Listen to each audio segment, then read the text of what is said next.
السلام عليكم ورحمة الله مشاهدينا الكرام، كي دايرين؟ لاباس عليكم؟ كلشي بخير. اليوم جيتكم بواحد الوصفه اللي هي طبيعيه.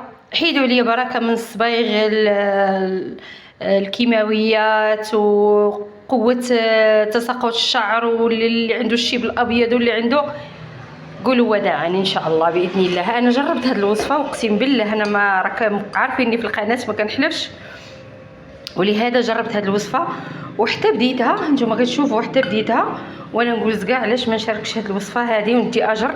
انا فقط بغيت منكم الدعاء. اللي شاهد اللي شاف هذا الوصفه هذه وجربها فقط يدعي معايا، فقط يدعي معايا. هنايا درت الحنه، هنا درت الحنه، وفي هذه القريعه هذه اللي نتوما كتشوفوا درت فيها ورقه سيدنا موسى، اليازير،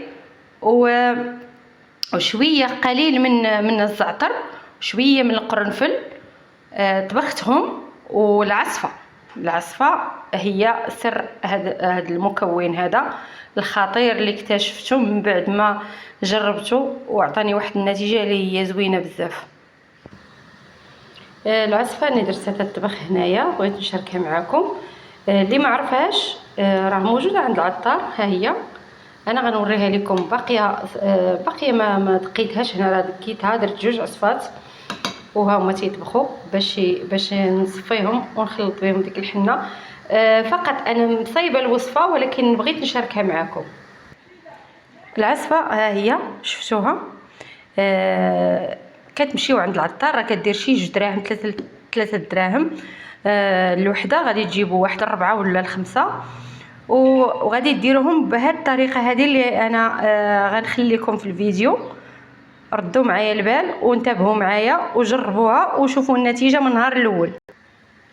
كتقبطوا واحد الاناء اللي هو اناء بحال هكا، ديروا فيه الحنه، ديروا فيه هذا الخليط اللي انا وريتكم هكا.